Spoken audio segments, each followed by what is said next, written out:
যেভাবে আল-আকসা বিজয় করেছিলেন সালাউদ্দিন আইয়ুবী। আবু নাসির সালাউদ্দিন ইউসুফ ইবনে আইয়ুব, যিনি সালাউদ্দিন আইয়ুবী নামেই প্রসিদ্ধ, মিশর ও সিরিয়ার প্রথম সুলতান ও আইয়ুবীর রাজবংশের প্রতিষ্ঠাতা।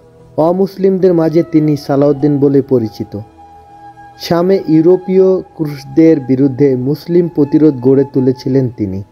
তার সালতানাতে মিশর, সিরিয়া, মেসোপটেমিয়া, হেজাজ, ইয়েমেন ও উত্তর আফ্রিকার অন্যান্য অংশ অন্তর্ভুক্ত ছিল। সালাউদ্দিন ইউসুফ ইবনে আইয়ুবী 1137 সালে ইরাকের তিকরি নগরীতে জন্মগ্রহণ করেন।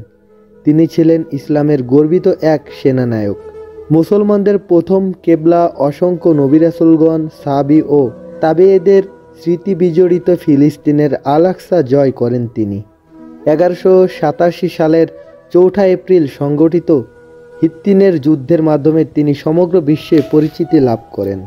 এ যুদ্ধে অনেক ইহুদি সেনা নিহত হওয়ায় ক্রুসেডাররা মারাত্মকভাবে পর্যদস্ত হয়ে যায়।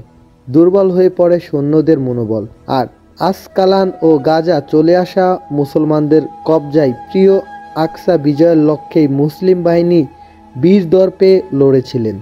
হিত্তিনের যুদ্ধে আল-আকসা বিজয়ের পথকে সুগম করে দেয় তিনি। সালাউদ্দিন আইয়ুবী রাদিয়াল্লাহু আনহু জামালউদ্দিন শারবিন বিন হাসাম নাজির নেতৃত্বে জেরুজালেম শহরের উপকণ্ঠে প্রেরণ করেন একদল জানবাজ মুজাহিদ। যুদ্ধের প্রস্তুতি গ্রহণের আগেই মুসলমানদের উপর ক্রুসেডাররা অতর্কিত হামলা করলে সবাই ছিন্নভিন্ন হয়ে যায়।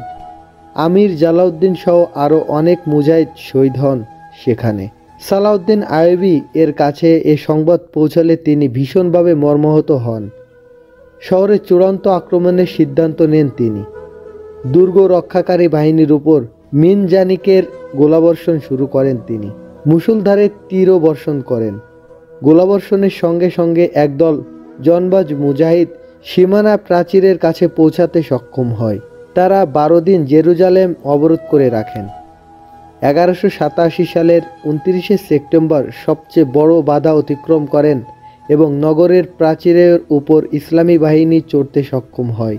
নগর প্রাচীরে উঠেই মুজাহিদরা ইসলামী পতাকা উত্তোলন করেন। কালিমার পতাকা উড়তে দেখে নগর রক্ষাকারী বাহিনী এই কথা বিশ্বাস করে নেয় যে আর মুসলিম বাহিনীকে প্রতিরোধ করা সম্ভব নয়। আসলে তারা ধ্বংসের দ্বারপ্রান্তে পৌঁছে গেছে, তবে তারা তাদের একঘেয়েমি চালিয়ে যায়। একজন গির্জায় জমা হয়ে প্রার্থনা করতে লাগলো। পাপের কথা স্বীকার করে নিজেদের পাথর দিয়ে বর্বর আঘাত করতে থাকে এবং তারা আল্লাহর কাছে রহমতের আশা করতে থাকে। মুসলমানদের হাতে বন্দী হওয়া থেকে বাঁচতে প্রার্থনায় মগ্ন হয় তারা।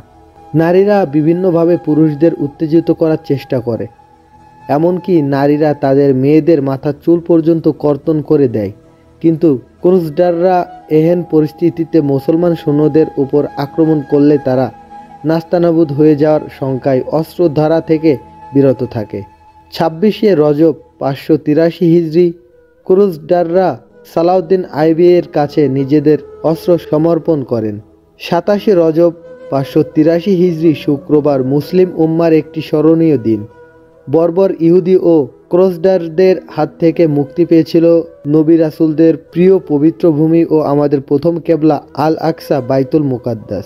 এদিন নগরের প্রাচীরে প্রাচীরে উড্ডীন করা হয় কালিমা মুখচিত পতাকা। বাইতুল মুকাদ্দাস বিজেতা সালাউদ্দিন আইয়ুবী রাদিয়াল্লাহু আনহু মসজিদে প্রবেশ করে সর্বপ্রথম জুমার নামাজ আদায় করেন।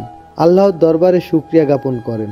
খ্রিস্টানদের এমন দুঃসাহসিকতা ও লজ্জাজনক অবস্থানের পরও সালাউদ্দিন আইয়ুবী তাদের প্রতি মহা অনুভাব প্রদর্শন করেছিলেন। তাদের ক্ষমা ঘোষণা করেন। খ্রিস্টান ঐতিহাসিক লেন পোল সালাউদ্দিন আইয়ুবী রাদিয়াল্লাহু আনহু এর প্রশংসা করতে গিয়ে বলেন, খ্রিস্টান পাদ্রীদের মুসলিম শাসকদের কাছ থেকে মহা অনুভবতা শেখা উচিত। ইতিহাসে সুলতান সালাউদ্দিন আইয়ুবী রাদিয়াল্লাহু আনহু ও অন্যান্য মুসলিম শাসকরা মহা অনুভবতার দৃষ্টান্ত স্থাপন করে গিয়েছেন। দীর্ঘ 90 বছর পর ইসলামের তৃতীয় গুরুত্বপূর্ণ ভূমি মসজিদুল আকসায় তাকবীর ধ্বনি উচ্চারিত হয়। কুব্বাতুস সাকরায় স্থাপন করা ক্রুশ চিহ্ন ভেঙে ফেলা হয়। গির্জায় রূপান্তর করা মসজিদগুলোতে আবারও আজান ধ্বনিত হয়। মেম্বারগুলো সুন্দর জায়নামাজে সুসজ্জিত হয়। এভাবে সালাউদ্দিন আইয়ুবী রাদিয়াল্লাহু আনহু মসজিদুল আকসা রক্ষা করেছিলেন। ইতিহাসের পাতায় তিনি একজন বীর সেনা নামেই পরিচিত।